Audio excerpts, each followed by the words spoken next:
Hello, everyone, and welcome to Love, Laughs, and Lessons. We are deep into our Matchmaker series, and we have a wonderful host who will introduce momentarily to you all. But I'll take a moment just to introduce myself. My name is Dr. Frankie Bashan. I'm a clinical psychologist, board-certified sex therapist, also the CEO of Little Gay Book Matchmaking and Little Black Book Matchmaking.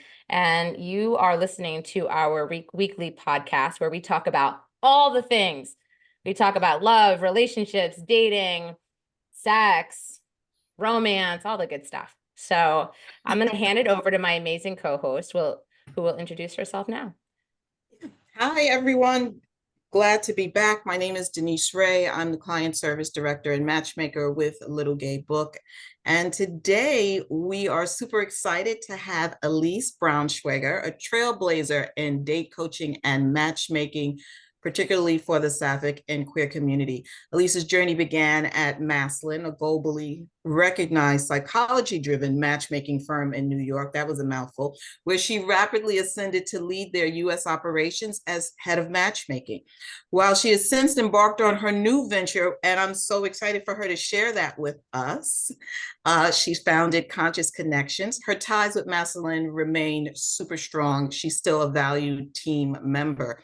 Elise's passion stems not only from her professional background, but also from her personal experience as a lesbian.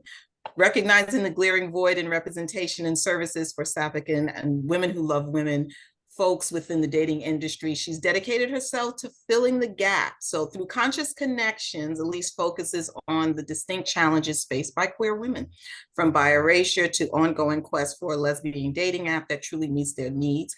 So welcome, welcome, welcome, Elise. So happy to have you and excited to hear all that you have to share.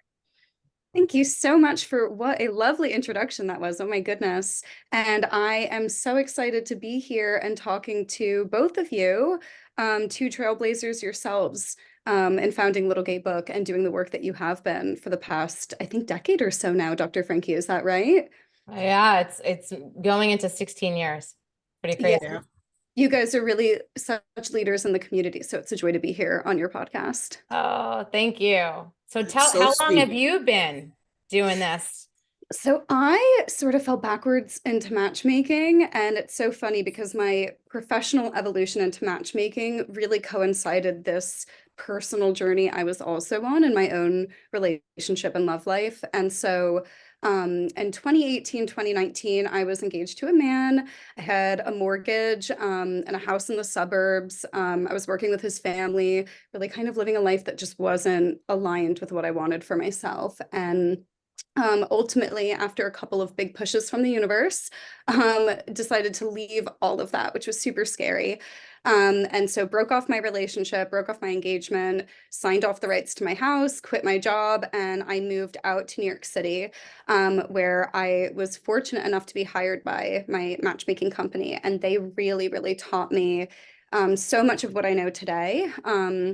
And I was so grateful because they were a psychology-led service and they were also women-founded and women-led. So I was working with this group of really smart, even scientifically minded women, and that informed so much of my background. And while I was sort of going through this evolution professionally and kind of finding my calling in matchmaking, which was just such a good fit for my disposition, I think, and for my skills, I also fell madly in love with a woman, and I think that cemented for me in so many ways the importance of picking the right person for yourself. So I'm kind of watching my clients do this and problem solve in their lives. How do I find a relationship that's really fulfilling for me? And then I get to experience that. And I think it brought up a lot of questions for me around sexuality. And compatibility, even just in a wider context. And then it was interesting, you know, as I'm going through this sort of coming into myself and into my queer identity, I just saw that there was such a lack of representation, specifically for queer women, which is so interesting. And I'm wondering if you guys have noticed that too. Seems like matchmaking agencies primarily worked with straight people and maybe some gay men, but lesbians, for whatever reason, were just, they really didn't have that much space that was including them. And so I felt really called to, yeah, step out on my own and give it a shot and try to create that space that's more inclusive, and not just for lesbians and sapphics, but for gender non-conforming people, or maybe for people who don't want to be in a traditional relationship dynamic, or might be open to polyamory. And so there's such a need in the market. You know, dating apps are really failing consumers. They had a rough last few years in terms of their stock prices and consumer satisfaction. Gen Z really isn't using them at all. So there's this gap in the market. But I think so many people who don't easily fit into a mold, or who maybe don't fit that heteronormative you know, profile, they don't really see themselves reflected in some of the alternatives that are coming up. And so, yeah, there's only a couple of them out there like you, Dr. Frankie, and I'm super excited to be joining that community of yeah, queer people trying to create queer spaces and just make sure we all feel included and like there's a home here for us.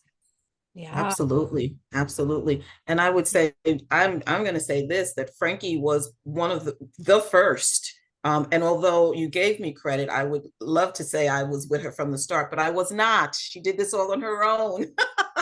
I needed a Denise back then, let me tell you.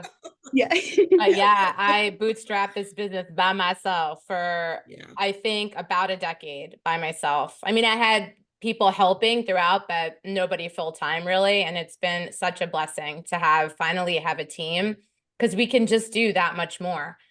We can reach more Absolutely. people, we can be more innovative. And it's just, and there's energy that I'm not alone in my office anymore, which is, got really lonely. And I don't know if you noticed this, but in the last few months, we decided to, or I decided, Denise has always been collaborating with other matchmakers, but I decided to make a concerted effort to connect with other matchmakers in the industry. But for years, I didn't see the point, because I'm like, I focus on a population that they don't work with.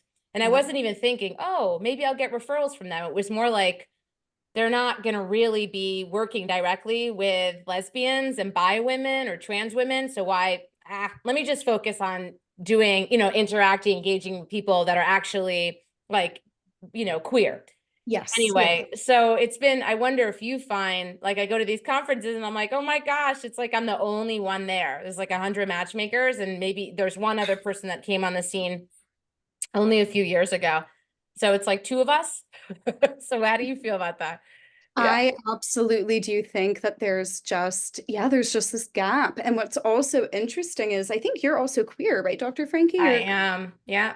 The other, and I'm not going to name names, and I'm sure they're wonderful in their position and what they do, but I think you're one of the only queer people representing queer women, and one of the only ones focusing who doesn't maybe also include gay men. And it just is, look, like, it just is a slightly different wheelhouse. There's experiences that are very particular to lesbian dating. And so it's interesting also, like, I feel like gay girls are starting to have a moment. I don't know if you're feeling that too, but like 10 years ago, if there was gay representation, it was always a white gay man. It was like the cute white gay uncle who like had some funny jokes. And now we have all of these queer women coming into play and who are major characters in shows. And it's not just that they're queer, and that's so exciting to me. And so it feels like you were way ahead of your time, Dr. Frankie. And I think just now are people starting to be like, oh, I think it's time for gay women to have like a little bit of a moment. Yeah, it's pretty exciting to see representation out there on TV, like in film, radio, all of it. It's just, to think like where I really noticed it is women coming out later in life. Yes. And really feminine women. I'm like, oh my gosh, 10 years ago, we weren't seeing that. And yeah, so that's been a real shift. That's been exciting to see. I'm so glad that you brought that up, because this was something that I really wanted to pick your brain about. But I feel like I am an advocate for the baby gays, because of all ages, the freshly new, the women questioning their sexuality. I'm very much like, let us open arm welcome them to figure themselves out and to see if this is the right fit for them. And it's so funny because I'm seeing this kind of, and I think some of it's like Gen Z forgetting the history. I'm almost seeing this rhetoric on TikTok like, well, is it just trendy to be gay now? And I'm like, no, it's still really hard. And we have so many anti-gay bills entering legislation. Even like not that long ago in 2019, Yale School of Medicine released a study that suggested like 83% of people who identify as gay or lesbian are closeted to even their closest friends and family. So I don't know what you think of that, sort of this um, dialogue going on as to whether or not people are just being gay because it's cool or trendy now. Whereas for me, I'm like, I think there are many, many more people in the closet than we realize. And they're just dipping their toes. They're just getting started. I think there's a mix. I think there, like when I think about Florida, we've had requests for years for us to have events in Florida. And every time we try, the turnout is so small that I've been like, well, we're not, the time is not right yet because it's so conservative there. It's so People, conservative. yeah. Yeah. So there's many lesbians and queer people living there. They just don't feel comfortable showing up physically and putting themselves out there. So Mhm. there's that, right? Today still. But I have, I have children that are Gen Z. I have twins that are 19. I think they're Gen Z. And I notice I'm not on TikTok very much. I don't do a lot of social media aside for like little gay book stuff. And I have a team that helps me with that. I'm not great with it. But I feel like it is trendy in some way to be part of the LGBTQIA community. I'm like, I never thought I'd see the day, which is kind of cool. Like, that's Yeah. fine. Like, There's some TV show that just recently came out where like there's a bully and they find out that the bully is a gay kid and he's bullying the straight kids for being straight. So it's definitely like that idea is out there. I think we are skeptical sometimes of people who are questioning, and I'm wondering what that is. I'm wondering what that is. we don't do well when there's the gray. People want black and white. They want to put you in a category Always. that makes sense. Yeah. So That like feels people, comfortable, right? yeah, people will say to me, well, what people in my generation, Gen X, will say, well, what does it mean? Why are you queer? Aren't you just like, are you bi? Like they don't really, the word queer, first of all, was unaccepted back then. It was really pejorative. And I feel like it's reclaiming. I like to use that word, for whatever reason. But they try to box you in. They're still trying to make sense. And then like, sometimes they'll be like, I thought you were butch. And I'm like, it depends on the day. They're just Like, throwing keywords out there that they have. They're like, I don't really understand this thing, but I'm trying, it's yeah. like there's a range and we don't have to be like labeled and set for It's life in this static position. So yeah, I think that's what it is. It's like, it's just confusing for people. They just want to, especially if they don't have experience with our community. Yes, absolutely. I mean, so many people don't. That's what's so interesting is like we're seeing this change. Gay marriage was legalized a few years ago, and things are becoming so much more accepted, and we're seeing so much more representation in the media, but there's a tension between a resurgence of more traditional values. And yeah, I'm just really curious where it's going to go in the next few years and how the community will evolve because we always adapt. That's one thing we're really, really good at. And we always support each other. So we know we have each other, but it's a really interesting time to be gay and to just kind of observe. I think especially, as a millennial, I remember what it was like when we weren't allowed to get married. That wasn't that long ago. So it's so interesting. I think some people kind of forget how recent that was. It's Mhm. reminding me actually too of bisexuals back in the day. Our events were like, people were like, Dr. Frankie, why it's a lesbian event. Why do you have bi women here? And I'm like, because this is about inclusivity. These are queer Yeah. people. They're part of it. Right? And I had to educate them again and again. And now nobody blinks an eye at somebody who's bi, pan, right? At our Mhm. events. Now the challenge is trans women. Trans. Now it's like helping to continue to move the needle and educate people that they're women. They are welcome, Yes, yeah, it's so nice. Like I think the adaptation of some of the language too. And I think as women loving women, like there's some language, and this comes up with the bi community too, is like how do we make sure that we're gender inclusive? Yes. Because I think so many lesbian women would be very happy with someone who maybe doesn't have the stereotypical genital preference that a you know what I'm saying? So it's interesting. We are adapting. And I think I'm just so proud of all of us for having these conversations. Because you look back at like the L word, and they were trying, you know, to talk about trans issues or some of the same issues that we're talking about today, but they just didn't have the same level of education that we do. And so it really is evolving. It really is. It feels like so much has happened in the past few years. I think also people weren't receptive. The climate wasn't where it is today. Like we just weren't there. People weren't going to be able to, I think, really receive it. And we weren't ready as a society. I think now whether we're ready or not, it's sort of like, here we are. Yeah, that's right. Yeah. You can't Yeah. deny people's truths, you know, it's just so obvious too. Like I think you can see when people are living a life that's aligned with them, they are happier. And it's supported by all of the data that we have. And so the rest of society, I think, will catch up eventually. Yeah. And they realize we're not so scary, you know? Yeah. And I actually think some of these people in particular, you know, matchmaking isn't for everybody, but some of these people would really benefit from matchmaking because there is so much, so many difficult conversations that a matchmaker can have prior to an introduction that are so much Absolutely. scarier to navigate when you're coming into a first date. And, you know, it's much easier as a matchmaker to say, what do you really think about them being trans? Versus on a first date saying, what do you really think about me being trans? And even just the authenticity of maybe the answer that we get from that. I wonder for For you sure. what you see. Like, as a matchmaker, there's so much, like even the trans, it's like, I want to see more people open to being introduced to trans folks. Like, Yeah. what's your experience just working as a queer matchmaker? You know, what's so interesting is I think partially because of my personal story, and I think also some of the topics that I discuss through my channels, I attract a lot of women who fall under bi, pan, or maybe they're questioning.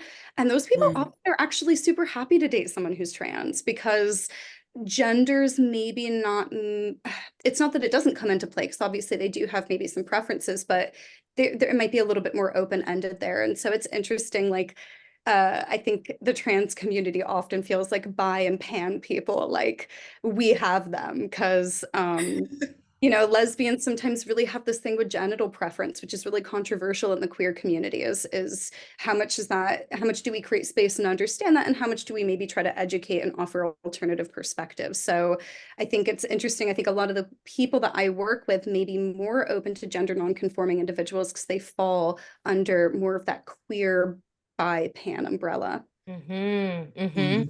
Mhm. Interesting. Denise, Yeah. did you want to, I thought I interrupted. You want to say something? No, no, I was agreeing. I was like, yeah, I can Yeah. totally, yeah. So where are you located, and do you focus on folks all over the country? Give me an idea. Give us an idea. Yeah, sure. So I recently moved to Seattle actually, which unbeknownst to me is like a lesbian haven. I don't know if you guys have spent time out here, but I remember the first when me and my girlfriend were thinking about moving out here, we're like in the middle of town and we're like, there's lesbians everywhere. They're everywhere. And so that was so cool. And there's definitely work to be done here. Like I think the community here is strong and is in need of a service like this, but I come from an agency that's really international. So I'm from the New York area, have some clients over there. They had connections to London. So even I still have some connections to London. And LA is another hotspot for me. And so I definitely work with people because I am remote and I administer my services remotely. I work with people all across the country, but I think they do fall into like a New York, LA, Seattle bucket most of the time. And Mhm. they're gay men and lesbians, pan women, pan men, the whole anybody queer. Yes, yeah, I find that I do typically work with women. I think I don't know exactly what that is. I have some gay men who I work with, but sometimes I'll refer them out because I have some really lovely connections in the industry who work specifically with gay men and who I know have excellent networks for them.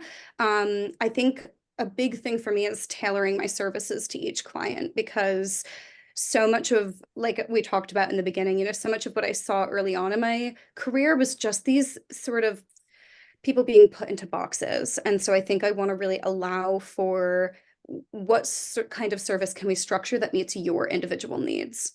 Mm-hmm. Yeah. Mhm. And then what other services do you offer? Because you do coaching as well. Am I right? Yes, Yes, yeah, for sure. absolutely.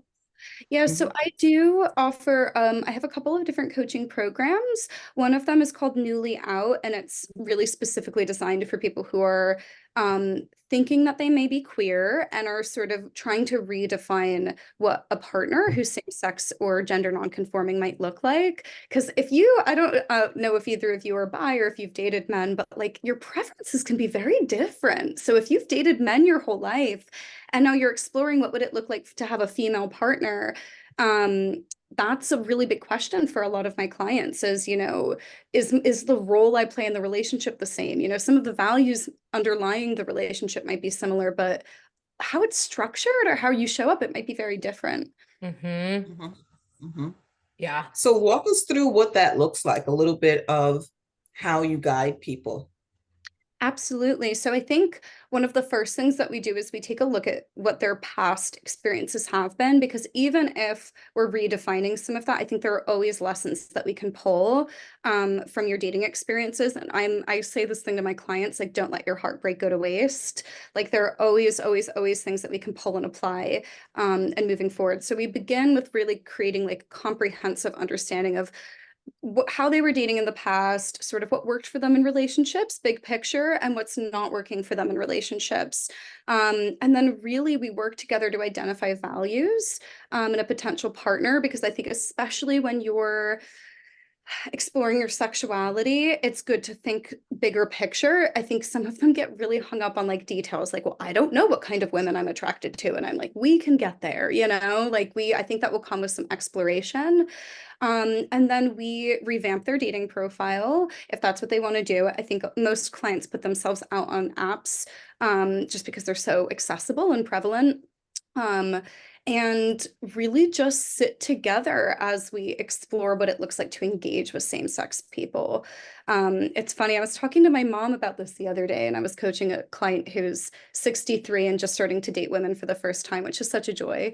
And my mom was like, isn't dating women just kind of the same as dating men? And I said, remarkably, absolutely not the case, at least in my opinion. I don't know if you guys disagree with that, but I think um, as a woman who's related to women in a very specific sense your whole life, it's a very different muscle you're flexing to flirt with women and date with them. That's so different than, all right, girl, nice brunch date, can't wait to see you next week. It's very different. And so it was funny listening to my mom be like, oh, it's the same thing, just women. I was like, I think you're the only one who feels that way, mom. Yeah, that's interesting. I mean, she's looking through the lens of a heteronormative, right? A hetero person that's I don't know. I find the biggest challenge that comes up is like, especially with women who come out later in life or, who are recently out. They're like, men, it's easy when you date men because they are so socialized to be the one to initiate, to It's flirt, to their be role direct. already. Yeah, to express Mhm. interest. And now all of a sudden, this newly out person is like, how do I let them know that I'm into them? And Yes. with women, most of the time you have to be like so in their face, like, hey, I'm Direct, gay right? and I want to date you. Yeah, literally. exactly. And like really in their face, because women are not going to necessarily get it. They'll be like, oh, she Yeah. wants to be friends with me. Yeah, that's also something I find so interesting. And I think that is a little bit of that compulsory heterosexuality piece where I was out with a friend recently who had just gone through a brutal breakup with a man and was sort of looking at me and my relationship, knowing I had walked a similar path and saying, I just think I should date women. Like I've always known I was queer, this and that. We take her out to a bar and we're like, we'll wingman you. Like, we will wingman you. And she was like, absolutely froze and was like, men are just easier. She was like, it's just so much easier for me to. There's nothing for her to do. She gets picked. Yeah. And off, yes, she gets picked. Here you really get to be the chooser, Yeah. right? It's very, very different. It's Yeah. so did she give up? She's done? She was talking to a man when we left that night. And it's so funny because, um, not to paint all, you know, there are plenty of amazing men out there, but it doesn't seem to be working for her. And she knows that, and she says that to me. And it's almost like the confidence that she feels with men, she can't seem to let go of it. It's like, it's safe, it's known, kind of know what I'm doing here. But then like a recognition, like it's really not serving me. It's more just like familiar. And so that's really interesting. I feel like I see that in my social circles, women who have expressed such interest in dating other women, but just are so intimidated, just don't know what that would look like for them. And so they kind of just default back to what they know. Sure. So I imagine your coaching services are like so valuable to these women who are newly out, or like even they're just dipping their toe in and not sure if they want to even come out. Yeah, and I think even just giving them a space to feel like safe, like we can just talk about this here and you can say things out loud that maybe you haven't said before and just let it sit and kind of see how you feel. You know, it's so rewarding. They don't have to come out as gay either. Like it's perfectly fine if that exploration leads you to actually, I do think I want to go back to dating men. I'm supportive of that. I think it's just I'm a big fan of not autopiloting and bringing some intentionality into who we're selecting as a partner, because so many people just autopilot into a relationship that's really not serving them. Yeah, like Denise said, they get chosen Yeah, and they're like, they get oh, I feel chosen. so good to be chosen. I feel so, I'm validated. They yeah. want me. Yeah. That is Yeah. such an interesting point. Yeah, I'm definitely going to be thinking about that because I do think it is validating. It's really validating men's attention. I think I've even heard lesbians say like men's attention, there's this validating piece to it because we're raised to kind of have an ear for it, you know, we're raised to kind of be affirmed by that attention. I mean, that male gaze, Absolutely. right? Yeah. Yeah, it's strong. It's strong out there. I will say that the female gaze is so much more fun to go for, you know? Like once you start dressing. I'm loving you, Elise, right now.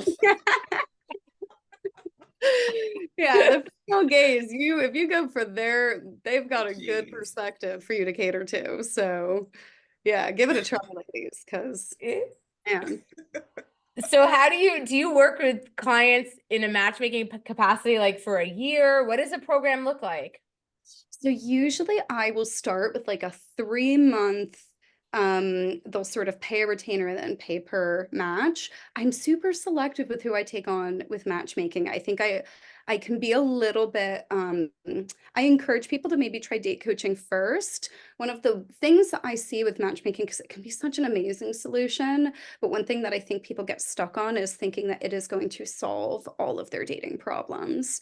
And so before I say to someone, let's go through that investment together, I like to really get an understanding of where they are getting stuck in dating, because it's tough to, you know, sign a client and then find out some of their dating habits and realize that I can source excellent people for you all day, but I don't know if we're going to get to that next step. And it's good to be able to catch that. But yeah, I usually do a retainer to begin and to set up the initial search, and then we do per introduction from there. Great. And what would make someone an ideal client for you? What do you look for? Because I heard you say you're super selective. So yeah, share. I think that for me, somebody who is coming to the space really interested in cultivating self-awareness, and who maybe has just a little bit of an open mindset. People who come to matchmakers with lists often think that if they can just check every box on that list, that's what's going to lead to a healthy, happy relationship. And so the clients who are really introspective, I just find I'm more successful with. I think that they gain more from the service. And so I love to work with queer and questioning people. I love to work with gender nonconforming people as well, because I think they need a safe space and I'd love to give that to them.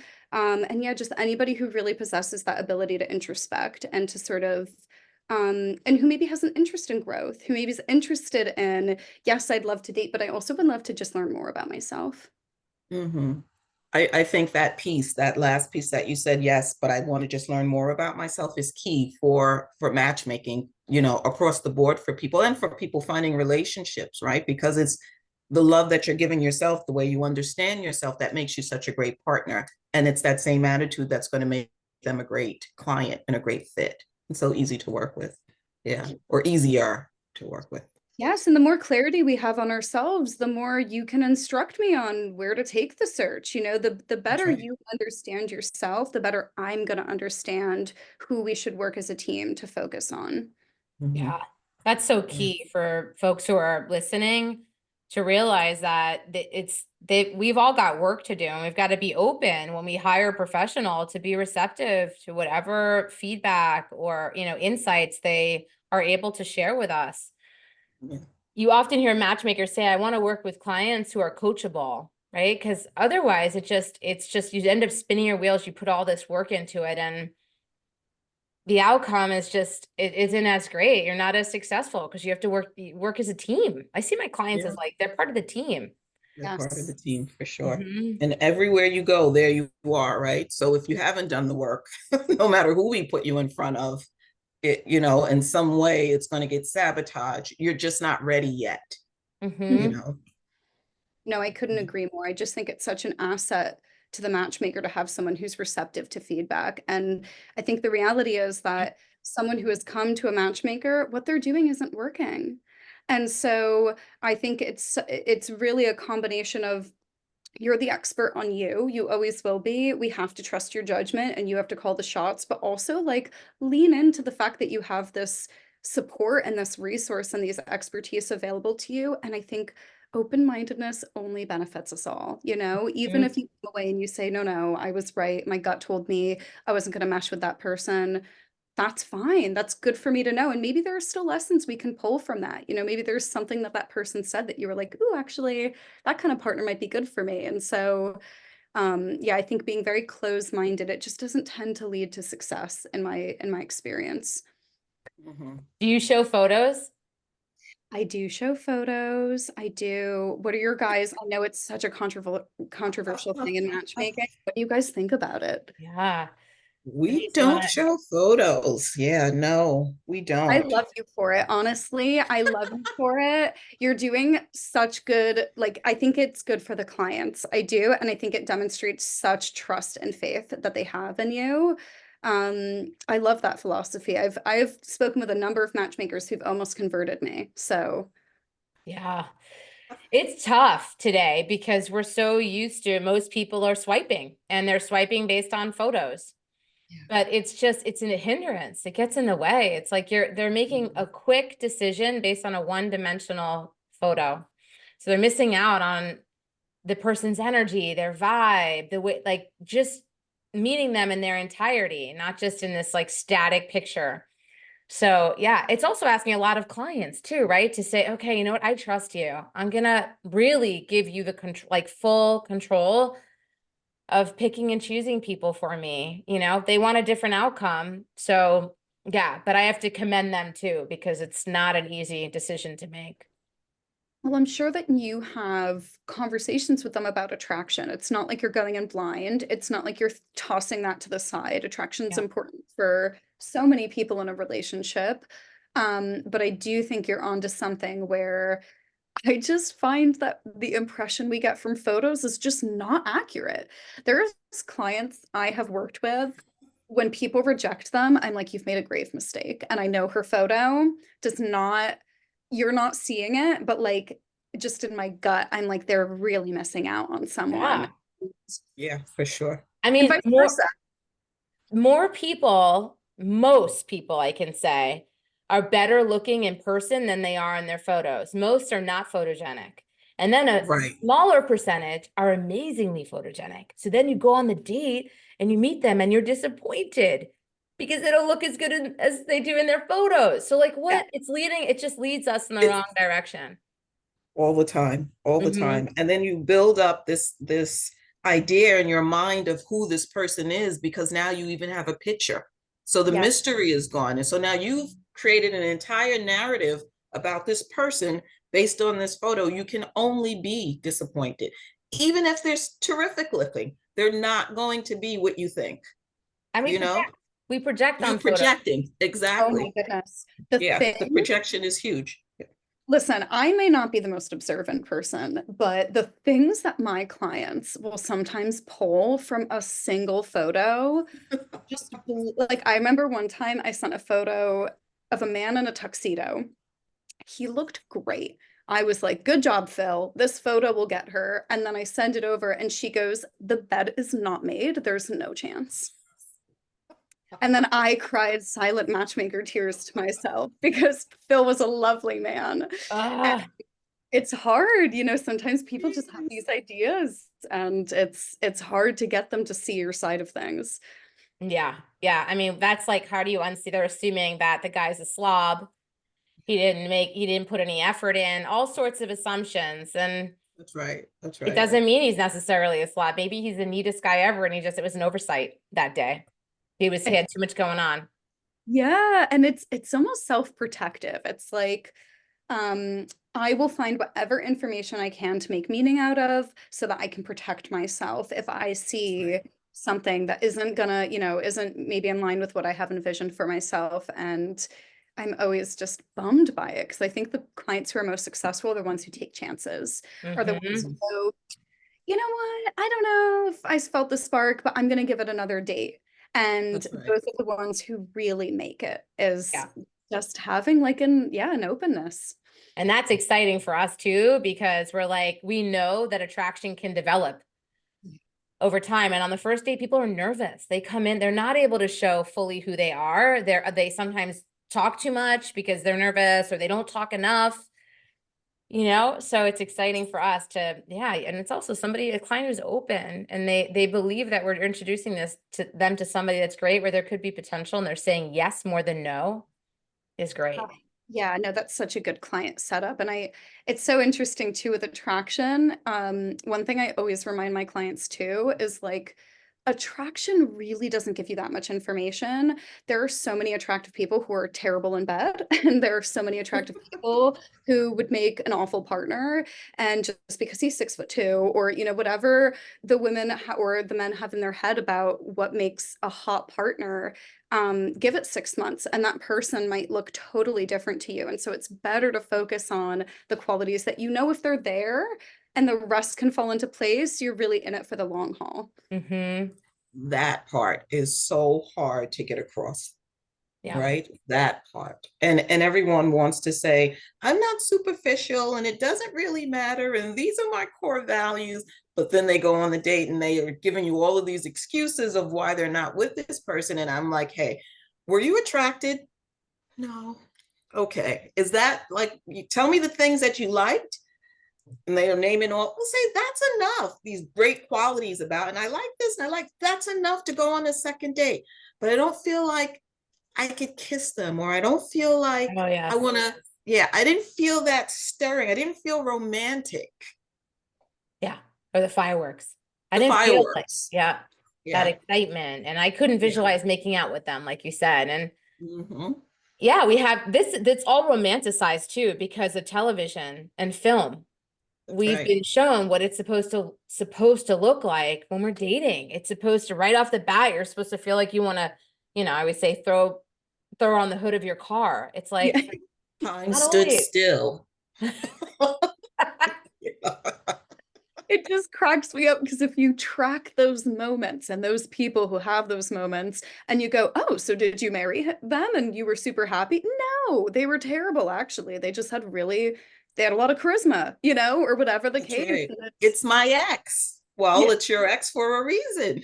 Or they had a ton of charisma because they have a personality disorder. Yeah. Or they're a player and they have a ton of charisma because they're manipulating. Or you feel all this chemistry and attraction because they remind you of the slew of your exes that were narcissists, you know what I mean? That are just like, it's recapitulating. It's just a repeat. I do think, and you got to give them credit because I have so much empathy for this, but there is something extra validating about someone emotionally unavailable giving you attention. You know, there is something when that person who seems just out of reach comes back into orbit and makes you feel special. And I understand the allure of, it would feel really good if I could just get this person to fall in love with me. But you're playing a dangerous game, and it does not ever lead where we want it to lead. And so it's not that I want clients to just like toss all of these exciting feelings out the window when dating. I think it's just rebalance some of how you're weighing them, right? Like, it's great that he was exciting, but like, did you walk away feeling good and confident and secure? Or did you walk away feeling kind of insecure and questioning your worth and chasing after Important. them? Yeah, That but part. For Yeah, or sure. feeling like they were overwhelming or intrusive. There's an Yes. intensity sometimes that doesn't feel, it feels disproportionate to the amount of time that you've known that person. yeah, yeah. I mean, I also think it's a total cliche, lesbians, right? Like we love to be in love, you know? I am a U-Haul lesbian. I desperately tried not I to. love that you admit that. I do, I do. And you know what? Listen, it worked out for me. I know it doesn't for everybody, but yeah, it's hard. I got an apartment and broke my lease the same month. So I know what it's like to try to keep yourself away and to just be like, maybe we could just fall madly in love instead. And so yeah, my heart goes out to those people because it's hard work keeping yourself away from something that's exciting and that you want to lean It into. feels so good. Of course. The Of other course. thing about that, as we get older, I see you're a little younger than us, Yeah. but I can say as we get older, we become more protective. We've been kicked around more. We've been like, we've had more loss. And I think without even intentionally wanting to be protective, we just are. We're more cautious. So Yeah. the U-Haul effect doesn't happen as often. And I think sometimes that interferes with people's opportunity to actually feel sparks and excitement because they're tempering all of it. They're like, I want to Mhm. approach this really mindfully. I want to move slow. I've made mistakes in the past. I don't want to repeat them. And it pumps the brakes so much that So much. Yeah. it kind of takes, Everything becomes now a red flag. Everything yes. becomes a red flag. She sneezed. It's a red flag. You know, it's Yeah, or everything's very evaluative. So it's not so much experiential how, it's really, are they checking the boxes? Are they doing the right things? And that is adaptive. Like again, my heart goes out to those people because it's an adaptive for thing to sure. be hurt and to say, I'm going to make changes and I'm going to protect myself. But it's literally impossible to keep yourself invulnerable and to fall in love. You have to be You vulnerable can't. and fall in love. And Yeah. so And that's there's hard as we get That's older. hard. yeah, I yeah, no. think the beauty of coaching is that we can help you peel back those layers, that those barriers that you've put up, you know, against love, that you're not even realizing that you're doing it. Mhm. So Sometimes coaching is so valuable. Yeah. sometimes we just need someone to ask us a few questions, like what's behind that? Sometimes people will do this thing where they'll throw out a preference. I need someone who makes X amount of money. And really, it's like a proxy for something else. There's something underneath that for them. Well, actually, my ex-girlfriend, she was really financially irresponsible. And it was really, like there's something under and I think it's about, as a coach, getting to the root, about asking enough questions that you find your why. Like, why are you motivated to look in this direction or date a certain way? Yeah. It Absolutely. shows up in the must-haves and the deal breakers and non-negotiables. That all comes from past experience, I find 90% of the time. That's right. Either they had it or they didn't, Mm-hmm. right? You Mm-hmm. know, Yes. Yeah. I think it's important for us to think about what our must-haves and our deal breakers are, but also not to have a laundry list, like you mentioned in the beginning of, it's just they come to you with this long list and it's yeah. prohibitive. It's preventing them from finding love Mhm. ultimately. I'm curious what you guys think about this, but I personally believe in some dispositions, some people are more prone to this, I think, than others, but I personally believe that all of us are capable of kind of expanding the range of what we find attractive and what makes a good partner to us. Like the idea of kind of cultivating a love map and sort of identifying what makes a good partner. You could have this like full, even me, like, so before my girlfriend now, I had always dated femme women. And then I was bi and I had been in a long-term relationship with a man. But I used to say this thing where I would be like, well, if I'm going to be with a woman, I really want to be with like a woman. Like I really want someone feminine. And, if I want to date someone with more masculine energy, like that's kind of what I have men for. My girlfriend right now is super mask. And all it took was one person who was real cute and charming and happened to be very compatible for me, to just shatter that sense of what this kind of really hardline rule that I had in my head. I don't even really know where it came from, but I think so many of us do that. We cultivate this sense of like, well, this is my type. But Yes. really, if the Mhm. right hot, kind, funny person who didn't meet any of those things walked in the room, you might be swayed to try someone new. But that speaks to something about you. There was a small opening there. You weren't so rigid in your belief. There was a little room for possibility, and you said yes rather than no. And Rather that's than what no. people need to hear. It's like, be open to surprise and possibility and say yes more than no. Like, yeah, it's because of you, I think. There are plenty of people that are like, no, no, no, I have my type and I have my very clear, the things that I deserve and I want. Yeah. I'm Because not. I'm a unicorn and I need a unicorn. Yeah. And you do, girl, but And you maybe they do. look a little different. Yeah. People But come in here's the all different thing, packages. all different packages. So here's the other thing too, Frankie, to your point, and Elise, tell me if you found this too. Most of the matches that you make with people that are super successful and they enjoy this relationship, the person you match them with is nothing like what they thought they wanted when they came into the program. Hmm. Such a good question. What do you think, Dr. Frankie? Yeah, I think that they oftentimes come to us because they want to change a pattern. They keep gravitating towards the same type of person. And like I said, they come in all different packages, right? But it's the same the same kind of personality type, characteristics, behaviors. They come to us and we're picking for them while considering what it is that they've said to us is important to them. And also using our expertise and our knowledge around who we think would be a compatible match for them. And the outcome, like the person we present to them, is going to be different than anybody that they would pick on their own. Not 100% of the time, right? Not But right. plenty of the time. So that's my thought about it. I think it breaks patterns.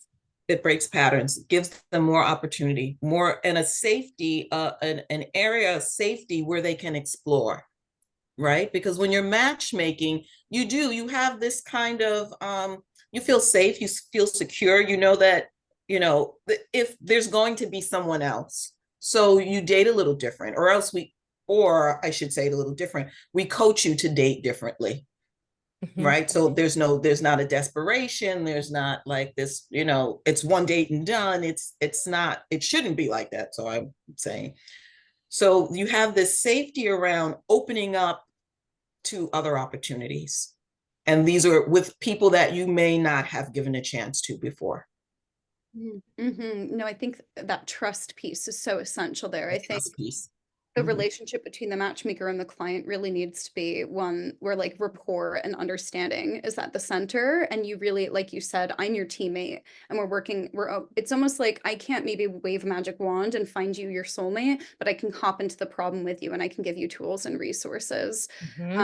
I also think something you said, Dr. Frankie, is going to stick in my head now, but just the idea that what we're really doing for them is almost like taking their preferences and just giving it a new perspective. And so, like you said, we're going to choose people that maybe they just would not have chosen themselves. And I think that that's a massive opportunity because we're doing it with knowing them, kind of informed about what works well for them, informed about what their preferences are, and likely having sent them on a couple of dates and seen them out in the playing field and gotten feedback for matches. And then we're able to kind of proposition them with people that they just wouldn't necessarily gravitate towards. I mean, our intuition only gets us so far in dating. People often are just so emotional in their decision making. They're shooting from the hip.